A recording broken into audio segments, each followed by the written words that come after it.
सोचो आप जंगल में अकेले घूम रहे हो और अचानक से जमीन हिलने लगती है, एक अजीब सी आवाज और फिर एक बड़ी सी परछाई। पिछले जन्म का पड़ोसी आ गया है। आप जुरासिक पार्क नहीं, रियल लाइफ का हॉरर देख रहे हो और इसे रियलिटी बनाने की कोशिश कर रहे हैं कुछ एम्बिशियस साइंटिस्ट। लेकिन सवाल ये है, ये डायनासोर कमबैक ह्यूमैनिटी के लिए एक सुपरहिट शो होगा या एक फ्लॉप हॉरर मूवी? चलिए इस टॉपिक को एक्सप्लोर करते हैं नैन्सी शर्मा लाइव के साथ। अब ये बात तो मान लो कि हम सबका बचपन जुरासिक पार्क का फैन है।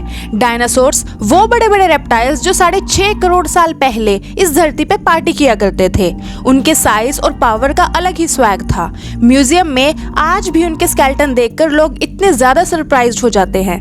पर एक सेकेंड, अगर ये सचमुच वापस आ गए तो क्या डायनासोर्स के साथ ह्यूमैनिटी का एक पीसफुल रिलेशनशिप बन पाएगा जब वो हमें अपनी डाइट का हिस्सा बना लेंगे? और एथिक्स तो अलग ही लेवल पे है।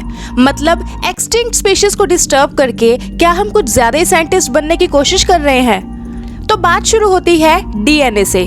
डी एक्सटिंक्शन एक साइंटिफिक टेक्निक का नाम है, मतलब एक्सटिंक्ट स्पीशीज को वापस लेके आना। मतलब क्या सोच के रखा है भाई साइंटिस्ट ने? क्लोनिंग और जेनेटिक इंजीनियर का यूज करके एक्सटिंक्ट स्पीशीज का डीएनए रिक्रिएट करना। अब वूली मैमूथ के केस में तो कुछ फॉसिल्स मिल भी गए, पर डायनासोर्स के केस में प्रॉब्लम है उनका डीएनए, जो मिलियंस ऑफ साल से खुद ही एक्सटिंक्ट मोड पे चला गया है। जुरासिक पार्क वाले मॉस्किटो से फॉसिलाइज्ड ब्लड का कॉन्सेप्ट तो ले आए, बट अब तक साइंटिस्ट को एक भी ऐसा मॉस्किटो नहीं मिला जो बोले लो भाई ये है आपके डायनासोर का डीएनए। अब जब असली डीएनए ही नहीं मिला तो साइंटिस्ट लोग सिंथेटिक बायोलॉजी और क्रिस्पर की तरफ भाग रहे हैं। भाई सोचो, बर्ड्स जो डायनासोर्स के डिस्टेंट कजिन्स हैं, उनके डीएनए को मॉडिफाई करके डायनासोर लाइक क्रीचर्स बनाने का प्लान है। मतलब पिजन को ट्वीक करके मिनी रैप्टर बनाने का। Sounds funny right? पर टेक्निकली ये हो सकता है।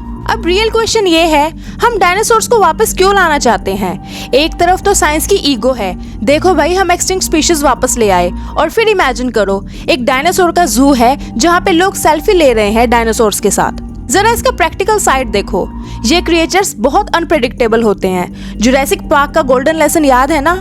नेचर को अंडर एस्टिमेट मत करो। अगर एक भी डायनासोर भाग गया तो क्या होगा? उनका नेचुरल इकोसिस्टम तो गया तेल लेने, हमारे इकोसिस्टम की वाट लग जाएगी। मतलब बस चाय और समोसे का ऑर्डर लेके डायनासोर घर आ जाएगा पार्टी करने। एक और सीन इमेजिन करो, कोई एंशिएंट वायरस डीएनए के साथ रिवाइव हो गया तो? मतलब कोरोना का डायनासोर वर्जन, क्या हम उसे हैंडल कर पाएंगे? साइंटिस्ट साइंस को खेल समझ रहे हैं, पर इसका रिजल्ट दुनिया का मोस्ट डेंजरस डिसीजन साबित हो सकता है। एक सेकेंड, अगर ये सब रियल हो गया तो इंश्योरेंस कंपनी कैसे काम करेंगी? आपका घर किसी डायनासोर ने तोड़ दिया तो कोई क्लेम नहीं मिलेगा। लेकिन एक सवाल बनता है, इंसान डायनासोर्स को वापस लाने के लिए इतना क्रेजी क्यों है? शायद हमारे अंदर का क्यूरियोसिटी फैक्टर है। डायनासोर्स एक ऐसी चीज है जो हमने कभी नहीं देखी, पर उनका एग्जिस्टेंस एक प्रूफ है कि नेचर के पास अनलिमिटेड इमेजिनेशन है।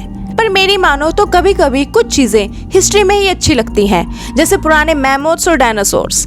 दोनों को वापस लाना प्रॉब्लम को क्रिएट करेगा।